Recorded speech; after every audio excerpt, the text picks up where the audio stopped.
بالله من الشيطان الرجيم. بسم الله الرحمن الرحيم.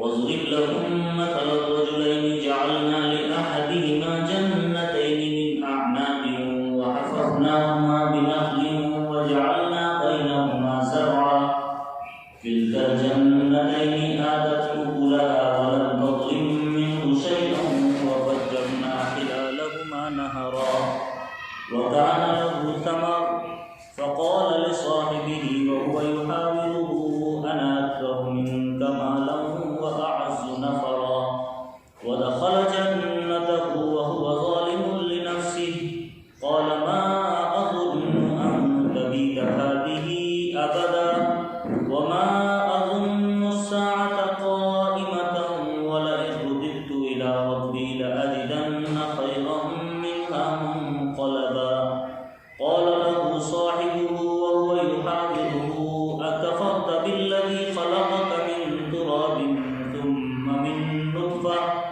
ثم من نطفة ثم سواك رجلا لكن هو الله ربي ولا أشرك بربي أحدا ولولا إذ دخلت جنتك قلت ما شاء الله لا قوة إلا بالله إن ترني أنا أقل منك مالا وولدا فعسى ربي أن يؤتيني خيرا من جنتك ويرسل عليها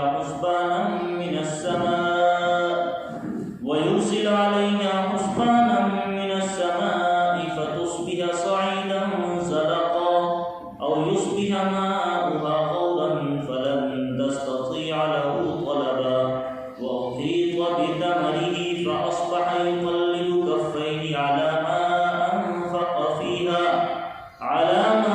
أنفق فيها وهي خاوية على عروشها ويقول يا ليتني لم أشرك بربي أحدا ولم تكن له فئة ينصرونه من دون الله وما كان منتصرا هنالك الولاية لله الحق هو خير ثوابا وخير عقبا.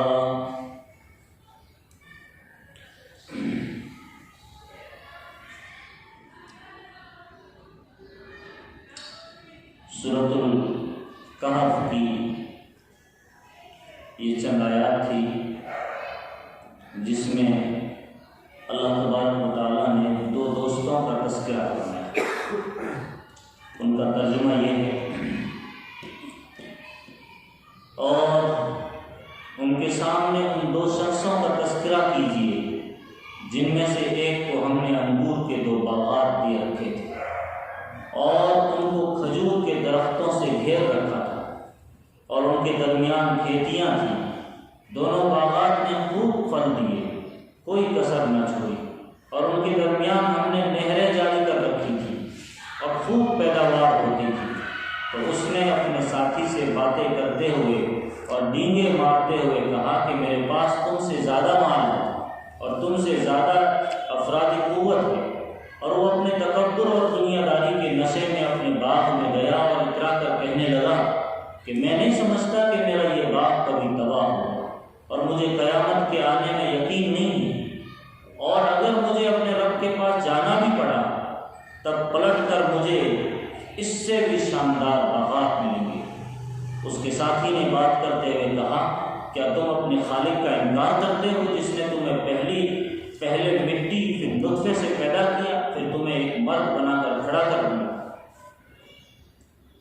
میں تو کہتا ہوں کہ اللہ ہی میرا رب ہے اور میں اپنے رب کے ساتھ کسی کو شریک نہیں ٹھہرا. کاش تم اپنے باغ میں جب گئے تھے تو کہتے ما شاء اللہ لا قوت الا باللہ, جو ہے اللہ کی مشیت سے ہے اور قوت و طاقت تو بس اللہ ہی کی ہے. اگر تم مجھے مال و اولاد میں اپنے سے کم دیکھ رہے ہو تو اللہ کا شکر ادا کرو. ممکن ہے کہ میرا مالک مجھے تم سے بہتر باغ عنایت فرما دے اور تمہارے باغ پر آسمان سے کوئی مصیبت آ جائے اور پورا باغ بے آب و گیا چچیل زمین میں تبدیل ہو جائے, یا اس کا پانی زمین میں اتنا نیچے چلا جائے کہ اس کا حاصل کرنا تمہارے لیے ناممکن ہو جائے. اور آخر کار اس کی پیداوار سب تباہ کر دی گئی، اور وہ جو کچھ اس پر خرچ کر چکا تھا اس پر اپنے ہاتھ مارنے لگا۔ باغ بالکل تہس نہس ہو چکا تھا، سارے ٹٹرجن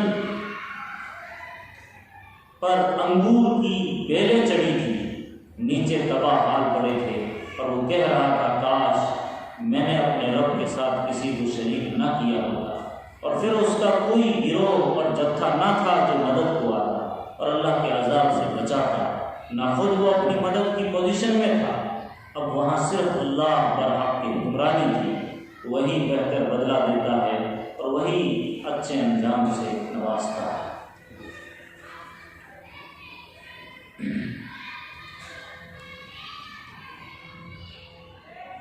اللہ تبارک و تعالیٰ کا یہ بے انتہا فضل ہے، اس کا کرم ہے کہ اللہ تبارک و تعالیٰ نے قرآن کریم میں ہر اس شخص کے لیے رہبری فرمائی جو جس مقام پہ ہے، جو جس پوزیشن میں ہے، جو جس صورت میں مبتلا ہے۔ اگر وہ باپ ہے تو اس کے لیے کیا تربیت ہے، اگر وہ شوہر ہے تو اس کو کیا قرآن رہبری کرتا ہے، اگر وہ کوئی استاد یا مبلغ ہے تو قرآن اس کے لیے کیا رہنمائی کرتا ہے، اگر کوئی وہ کاشتکار ہے تو قرآن اس کے لیے کیا رہبری کرتا ہے، اگر کوئی دوست ہے کسی کا تو قرآن کس دوستی کی تعریف کرتا ہے، کیسی دوستی کو اللہ پسند کرتا ہے۔ یہاں اللہ تبارک و تعالیٰ نے دو دوستوں کا تذکرہ فرمایا۔ اب یہ ہم بارہا سنتے ہیں کہ قرآن میں ہر ایک کے لیے رہبری ہے، اخرجت للناس ہدی للناس، تمام انسانوں کے لیے ہدایت ہے، تمام انسانوں کے لیے۔ تمام انسان کبھی اس کو ہدایت کاشتکاری کی لائن سے لینی پڑتی ہے، کبھی اس کو ہدایت خرید و فروخت کے تعلق سے لینی پڑتی ہے، جو جس پوزیشن میں ہے، جو جس مقام پر ہے۔ تو یہاں پر اللہ تبارک و تعالیٰ نے انسان کو اپنا دوست کسے بنانا چاہیے، جو آج کے موجودہ زمانے کا ایک سلگتا ہوا موضوع ہے، ہمارے گھر کا موضوع ہے، ہمارے بچوں کا موضوع ہے، ہمارے اسکول کالجز کے نظام کا یہ موضوع ہے کہ آپ اپنا دوست کسے بناتے ہیں، آپ اپنا ساتھی کسے بناتے ہیں، آپ اپنی باتیں کیسے آدمی سے شیئر کرنا چاہتے ہیں۔ انسان کے جیسے دوست ہوں گے اسی کے حساب سے اس کا کریکٹر نکل کے سامنے آتا ہے، اسی سے اندازہ ہوتا ہے اور پتہ چل جاتا ہے کہ اس کا کوئی دوست، اگر اس کے ساتھ کوئی دوست نہیں ہے، کوئی بچہ ایسا ہے کہ اس کا کوئی دوست نہیں ہے، لیکن اگر وہ گھر میں اس کا ماحول دیکھیں گے تو ہو سکتا ہے کہ باپ بیٹے کے درمیان ایسا رشتہ ہے کہ وہ باپ کو اپنا دوست سمجھتا ہے یا بڑے بھائی کو اپنا دوست سمجھتا ہے، ماں کے ساتھ اس طرح باتیں شیئر کرتا ہے جیسے فرینڈ کے ساتھ کرتے ہیں، کوئی ڈھکی چھپی بات نہیں ہے۔ تو اسی سے پتہ چلتا ہے۔ اور آج کے دور میں جہاں ارتداد کے مسائل بڑھ رہے ہیں، جہاں نوجوان بچوں اور بچیوں کی بے راہ روی کے واقعات دن بدن سامنے آ رہے ہیں، ایسی صورتحال میں ہمارا جو سب سے پہلا کام اور جو سب سے پہلا فریضہ ایک بڑے ہونے کے ناطے، ماں باپ ہونے کے ناطے جو ہمارا فریضہ بنتا ہے وہ یہ کہ ہم اپنے بچوں کی سنگت پر نظر رکھیں، وہ کس کے ساتھ اٹھتے ہیں، وہ کس کے ساتھ بیٹھتے ہیں، وہ باتیں کس طرح کرتے ہیں، اور ان کا اسٹائل کیسا ہے، وہ یہ اسٹائل کس سے سیکھ رہے ہیں، یہ جو لب و لہجے میں جو اس کا اتار چڑھاؤ ہے یہ کہاں سے آ رہا ہے، ہر چیز پر باریک بینی ہے۔ وہ موبائل دیکھتا ہے تو کیسے دیکھتا ہے، اس کا استعمال کس طرح کرتا ہے، کیا اس کی جو دوستی موبائل کے ساتھ ہے وہ کیسی ہے، اس کی دوستی جو کمپیوٹر کے ساتھ ہے وہ کیسی ہے۔ اگر وہ کسی دوست کا فرینڈ کا کال آتا ہے تو بچہ بات کیسے کرتا ہے، کیا ہمیشہ چھپ چھپ کے کرتا ہے، کیا ہمیشہ باہر جا کے کرتا ہے، کیا کبھی باپ کے سامنے بھی ان سے باتیں کرتا ہے؟ تو یہ وہ ہر چیز ہے، یہ وہ ہر حادثات ہیں جو دن بدن ہمارے سامنے آتے رہتے ہیں۔ اور آج کے دور میں اگر تربیت، جہاں ہم تربیت کرتے ہیں بہت سی دیگر چیزوں میں، وہاں یہ والا ٹاپک دوستی کے اعتبار سے تربیت، کہ اس کے دوست کون ہیں، اس پر گہری نظر۔ کیا باپ اور ماں کبھی بھی اچانک اس کے فون چیک کرتے ہیں؟ کیا ماں باپ اچانک اس کا لیپ ٹاپ چیک کرتے ہیں؟ کیا اچانک ماں باپ بچے کے واٹس ایپ گروپ چیک کرتے ہیں؟ کیا ان کے روم میں، کمرے میں اچانک آپ جا سکتے ہیں؟ یہ وہ تمام چیزیں ہیں جو یوں سمجھیے کہ ارتداد کی طرف، جو جن گھرانوں میں یہ سب کچھ ہو رہا ہے۔ کل کا ایک مسئلہ ہوا والے کرواڑی میں، اسی طریقے سے ٹھیرگاؤں میں ایک واقعہ ہوا۔ ایسے تقریباً اس ہفتے میں ہمارے اس علاقے میں 12-13 واقعات ہو چکے اس ہفتے میں۔ اور سمجھانے کے لیے جاتے ہیں تو ماں باپ کہتے ہیں تمہیں کیا کرنا، ہم اپنی مرضی سے جئیں گے۔ تو یہ نوبت کیوں آتی ہے؟ سنتے ہیں تو ماں باپ کی کلیجے جلتے ہیں، ان کا پیٹ جلتا ہے، ان کے ارمان راکھ ہو جاتے ہیں، وہ منہ دکھانے کے قابل نہیں رہتے۔ وجہ اس کی یہ ہے کہ ان ماں باپ نے ان بچوں کی شروع سے جو دوستی کی اس پر گہری نظر نہیں رکھی۔ اللہ تبارک و تعالیٰ جہاں اس فتنہ دجال کے دور میں ہمیں بہت ساری رہبری کرتا ہے، تو وہاں پر اللہ تبارک و تعالیٰ یہ بھی رہبری کرتا ہے کہ آپ کا اٹھنا بیٹھنا کن کے ساتھ ہونا چاہیے۔ اسی سورہ میں پچھلی چند آیات میں اللہ فرماتا ہے وَاصْبِرْ نَفْسَكَ مَعَ الَّذِينَ يَدْعُونَ رَبَّهُمْ بِالْغَدَاةِ وَالْعَشِيِّ يُرِيدُونَ وَجْهَهُ۔ اے انسانوں، ایک دور آئے گا جہاں دجال کا دور ہوگا، جہاں سرکشی کا دور ہوگا، جہاں کچھ لوگ ہوں گے جو اچھے کاموں کی طرف دعوت دیں گے، اور کچھ لوگ ہوں گے جو برے کاموں کی طرف داعی ہوں گے۔ داعی دونوں طرح کے دنیا میں موجود ہیں، داعی الی الحق، داعی الی الباطل، دونوں موجود ہیں۔ تو ایسے دور میں تمہارا کام جہاں قرآن کو مضبوطی سے پکڑنا ہے، وہیں تمہارا دوسرا کام جو بنتا ہے، جو دوسرا فریضہ بنتا ہے، وہ یہ کہ اپنے آپ کو ان لوگوں کے ساتھ بٹھائیے، جمائیے، اور یوں سمجھیے کہ ان کے ساتھ گانٹھ باندھ لیجیے، اپنے پلو کی، اپنے دامن کی، اپنے ہاتھ کی، اپنے دل کی، اپنے دماغ کی، ان کے ساتھ ایسا ربط پیدا کیجیے۔ قرآن کا وَاصْبِرْ، یہ نہیں کہا وقعد بیٹھ جائیے، یہ نہیں کہا وجلس بیٹھ جائیے، یہ نہیں کہا وقم کھڑے ہو جائیے، وَاصْبِرْ کہا۔ آپ اس لفظ پر غور کیجیے، قرآن بڑا فصیح اور بلیغ کلام ہے اللہ کا۔ وَاصْبِرْ نَفْسَكَ، اپنے آپ کو جمع کیجیے، بٹھا دیجیے ان کے ساتھ ثابت۔ یہ نہیں کہ کبھی کبھی آپ چلے گئے ایسے اچھے لوگوں کے ساتھ، یہ نہیں کہ کبھی کبھی ملاقات کر لی اچھے لوگوں سے،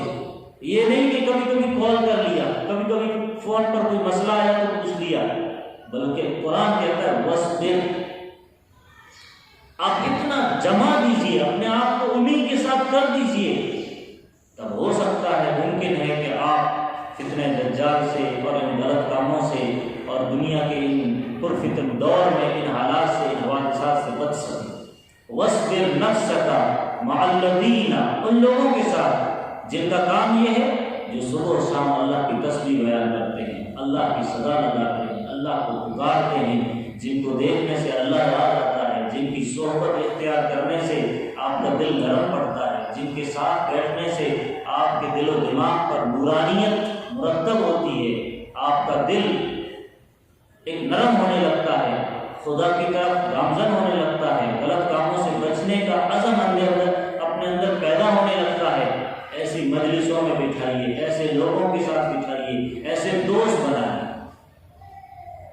وَلَا تَعْدُ عَيْنَاكَ عَنْهُمْ، اگلا لفظ دیکھیے، اپنی نظریں کبھی ان سے نہ پھیریے۔ ولا تعد عیناک عنہم، ان سے اپنے آپ کو ہٹائیے نہیں. ترید زینت الحیات الدنیا، اگر آپ کا رخ کوئی اور ہو گیا ہے، آپ کا معیار کوئی اور ہو گیا ہے، آپ کسی اور کی طرف دیکھنے لگ گئے ہیں، تو آپ اس کا مطلب ہے دنیاوی زیب و زینت چاہتے ہیں.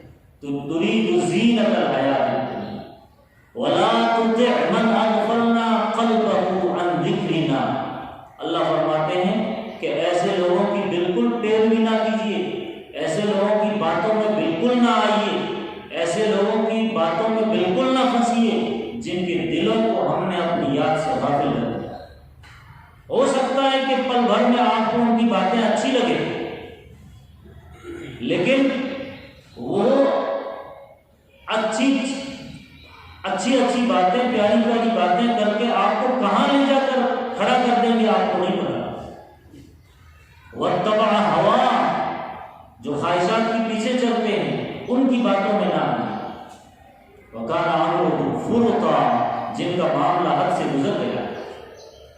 تو اسی سورہ میں اللہ تبارک و تعالیٰ نے یہ حکم دیا. اور یہاں بھی اللہ تبارک و تعالیٰ دو دوستوں کا ذکر کر رہے ہیں.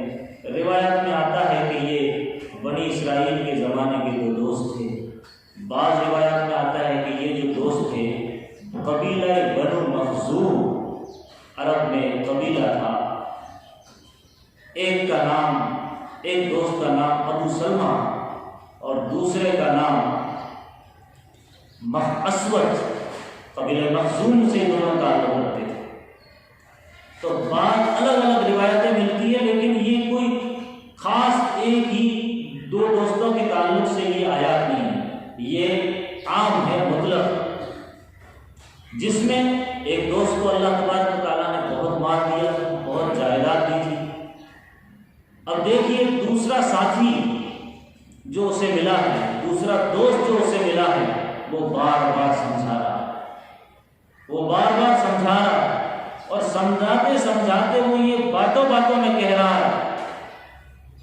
جب دیکھا کہ میرا دوست بگڑ گیا ہے، جب دیکھا کہ میرا دوست حد سے تجاوز کر رہا ہے، اور وہ یہ کہہ رہا ہے کہ انا اکثر منک مالا واعز نفرا، میں تم سے زیادہ نفر کے اعتبار سے، یعنی جتھے کے اعتبار سے، افراد کے اعتبار سے، اور مال و دولت اور قوت کے اعتبار سے بھی میں تم سے زیادہ. ایک تو اس نے یہ بات کہی. دوسری بات اس نے کہی کہ مان لو پہلے تو مجھے نہیں لگتا کہ قیامت آئے گی، اور مانو کہ قیامت آ بھی گئی. وَلَئِن رُدِدتُّ إِلَىٰ رَبِّي لَأَجِدَنَّ خَيْرًا مِّنْهَا مُنقَلَبًا. تو جس اللہ نے دنیا میں اتنی عزت دی ہے، میں اچھا ہوں اسی لیے دی ہے. اللہ قیامت آ بھی گئی تو وہاں اس سے زیادہ اچھا دے گا، کیونکہ میں اس لائق ہوں. اور تیسری بات جو اس نے کہی، انما اوتیتہ علی علم عندی، یہ جو کچھ میرے پاس ہے یہ میرے علم کا کمال ہے، میری صلاحیت کا کمال ہے، میرے دماغ کا کمال ہے، میرے ایجوکیشن کا کمال ہے، میری پلاننگ کا کمال ہے، میری ترتیب کا کمال ہے، میری محنت کا کمال ہے. یہ تین باتیں اس نے وہ کہی ہے جو آج کے دور میں ہر متکبر، ہر گھمنڈی، ہر ایسا شخص جو مالداری کے نشے میں، دولت کے نشے میں باتیں کہتا ہے. یہ میں اگر وہ امتحان میں کامیاب ہو گیا تو کہتا ہے میرا کمال. اگر وہ اسے کوئی اور بڑی سے بڑی چیز مل گئی تو کہتا ہے میرا کمال. ہاں، زبان پر ضرور ہوتا ہے ماشاء اللہ، زبان پر ضرور ہوتا ہے ماشاء اللہ. لباس اچھا ماشاء اللہ، دوست کہتا ہے ماشاء اللہ لباس کہاں سے سلائے، ماشاء اللہ جوتے کہاں سے لائے، ماشاء اللہ گاڑی کہاں سے لائے، ماشاء اللہ گھر بہت اچھا بنایا. لیکن یہ کاش اس ماشاء اللہ کی حقیقت، دل کی حقیقت اور اس کیفیت کے ساتھ وہ نکلتا تو یہ بڑا بھاری رقم ہوتا. ماشاء اللہ مختصر سا جملہ ہے لیکن بڑی اس کے اندر طاقت ہے. گاڑی پر لکھ کے لگاتے ہیں ماشاء اللہ، لیکن گھمنڈ کے اندر ایسا رائڈ مارتے ہیں یا ایسا کٹ مارتے ہیں جس سے نہیں لگتا ہے کہ یہ ماشاء اللہ کی حقیقت پر کھڑا ہے. تو یہ ہم دن بدن نظارہ کرتے ہیں. آپ دنیا امریکہ کو دیکھیے یا سپر پاور طاقتوں کو دیکھیے، ملکوں کو دیکھیے، حکومتوں کو دیکھیے، پارٹیوں کو دیکھیے، تنظیموں کو دیکھیے، ان کے یہاں کمی ایک ہی چیز کی ہے. ہر دولت ہے، ہر دماغ ہے، ہر طرح کی طاقتیں ان کے ساتھ میں ہیں، لیکن کمی ہے ماشاءاللہ. کمی اسی چیز کی. قرآن کہتا اسبغ علیکم نعمہ ظاہرۃ و باطنہ، جیسے کہتے ہیں بالٹی بھر کے انڈیل دینا کہ اللہ نے اپنی نعمتیں ان پر انڈیل دی ہے. اسبغ علیکم نعمہ ظاہرۃ و باطنہ، ظاہری نعمتیں بھی اور باطنی نعمتیں اللہ نے انڈیل دی ہے، چھپڑ پھاڑ کے دیا ہے ہم اپنی زبان میں. اور قرآن کی ایک اور آیت ہے یأتیہا رزقہا رغدا من کل مکان، ہر جگہ سے رزق آ رہا ہے. ایسے ملک ہر جگہ سے ان کے پاس پروڈکٹ آ رہے ہیں، تیار ہو گئے. کمی کس چیز کی ہے؟ ماشاءاللہ لا قوت الا باللہ. اگر یہ چیز آ جائے تو پھر اس کا مطلب ہے کہ اسے کوئی اچھا دوست مل گیا جس نے اسے یہ بات سمجھا دی. وہ دوست قرآن بھی ہو سکتا ہے، وہ دوست حدیث بھی ہو سکتی ہے، وہ دوست اچھا انسان بھی ہو سکتا ہے، وہ دوست اچھا اس کا کوئی ساتھی بھی ہو سکتا ہے، کلاس میٹ بھی ہو سکتا ہے، کوئی بھی ہو سکتا ہے. اس کا مطلب یہ ہے کہ کاش دنیا میں یہ جتنی سپر پاور طاقتیں ہیں ان کو کوئی اچھا دوست مل جائے جو یہ کہنے پر انہیں مجبور کر دے ماشاءاللہ لا قوت الا باللہ. یہ ہے وہ حقیقت جو ان آیات کے اندر اللہ تبارک و تعالیٰ سمجھانا چاہ رہے ہیں کہ انسان کوئی بھی چیز آئے تو اس میں ماشاءاللہ ضرور کہے. اور ماشاءاللہ وہ والی ایمانی والی، ربانی والی، روحانی والی، اندرون سے دل سے کہے کہ میرا اس میں کچھ نہیں ہے، میرا مجھ میں کچھ نہیں ہے، جو ہے سو وہ تیرا تجھ کو سونپتا کیا لگے ہے میرا. یہ ہے انسان کا وہ اعلیٰ معیار.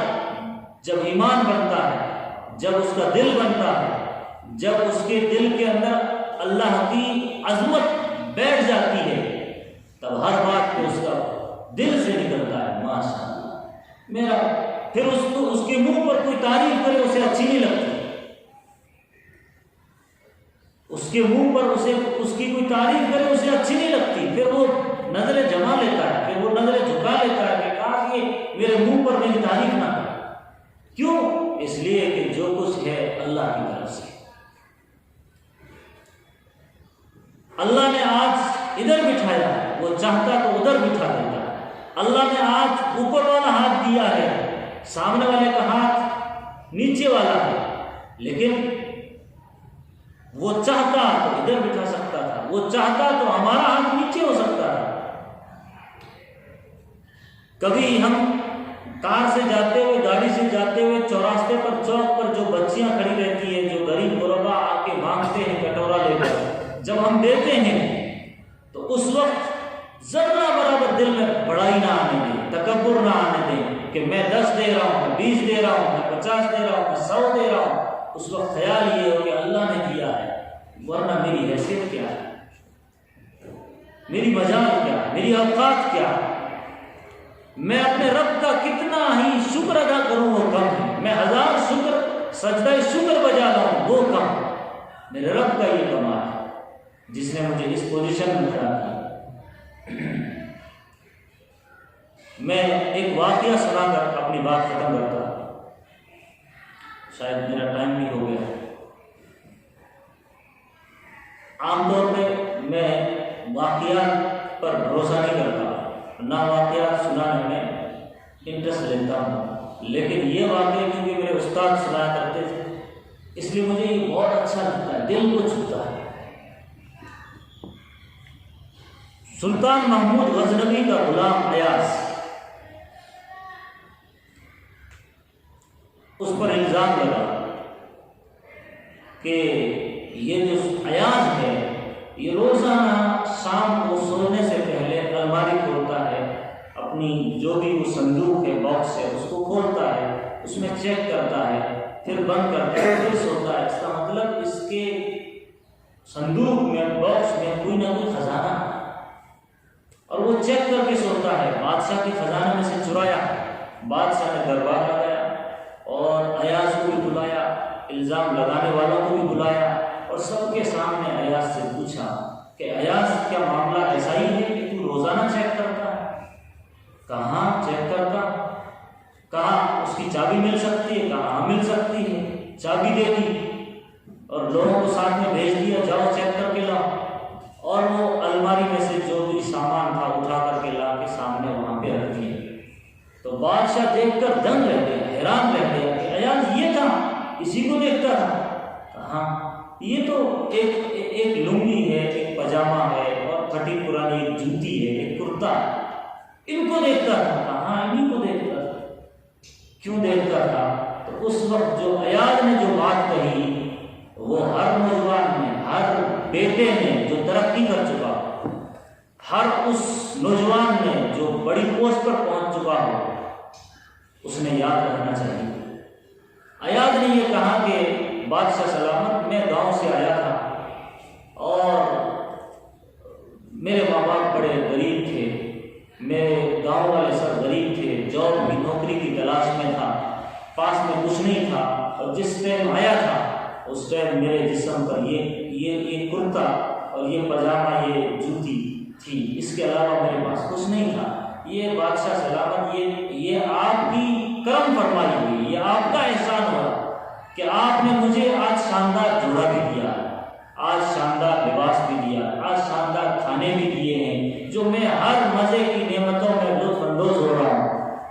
ورنہ میری کیا اوقات تھی، ورنہ میری حیثیت کیا تھی؟ یہ بات کہتے ہوئے ایاز رو رہا اور وہ بات کہہ رہا تھا، یہ تو آپ کی کرم فرمائی ہوئی کہ آپ نے مجھے یہ مقام دیا۔ ہر نوجوان، ہر وہ بچہ، ہر انسان نے یہ سوچنا چاہیے کہ ہم کیا تھے، میں آج سے 20 سال پہلے کیا تھا، 25 سال پہلے کیا تھا، 30 سال پہلے کیا تھا، اور یاد نہیں آتا تو اپنے باپ کے جوانی کی عمر کو سوچے، جہاں پانی لینے کے لیے ترس جاتے تھے، جہاں کپڑے پہننے کے لیے وہ ترس جاتے تھے، جہاں اچھے جوتے پہننے کے لیے وہ ترستے تھے۔ اللہ تبارک و تعالیٰ نے اگر انہیں تھوڑی بہت سائیکل دے دی، جس کی آج کے دور میں کوئی قدر و قیمت نہیں ہے، سائیکل دے دی، تو اسی سائیکل کو وہ بار بار دھوتا تھا۔ میرا باپ اسے دھوتا تھا، اسے میں تیل ڈالتا تھا، چین میں تیل ڈالتا، اس کو پوچھ رہا تھا، اور شام سے اللہ نے سائیکل دی، خوشی خوشی جاتا تھا۔ اور آج وہ مقام کہ اللہ تبارک و تعالیٰ نے کار بھی دیا، گاڑی بھی دی، بائک بھی دی، بنگلہ بھی دیا، اور ایسی ہزاروں سائیکلیں انسان خرید سکتا ہے۔ تو اس طرح وہ جب یاد کرتا ہے اپنی اوقات، اپنی حیثیت کہ یہ کیا ہے، یہ اللہ نے دیا، یہ ماشاء اللہ لا قوت الا باللہ کا ایک منظر ہے، اللہ نے چاہا یہ ہو گیا، ورنہ میری کیا بات تھی۔ جب انسان اس طرح سوچتا ہے تو اسے گھمنڈ نہیں آتا، تکبر نہیں آتا، عاجزی آتی ہے، انکساری آتی ہے، پھر جتنا انکساری اور تواضع آتی ہے اللہ اسے اٹھاتا ہے۔ من تواضع للہ رفعہ اللہ، اللہ اٹھاتا ہے، اللہ بلند سے بلند مقام اسے عطا کرتا ہے۔ تو ہر نوجوان نے، ہر انسان نے اس واقعے سے یہ عبرت لینا چاہیے کہ خدا چاہے تو پل بھر میں یہ چھین سکتا ہے۔ He can put us on the other side of the devil، یہ اللہ کے اختیار میں ہے، وہ چاہے تو بٹھا سکتا ہے۔ اس لیے دعا کریں کہ اللہ تبارک و تعالیٰ ہمیں اس واقعے سے عبرت اور نصیحت حاصل کرنے کی توفیق عطا فرمائے۔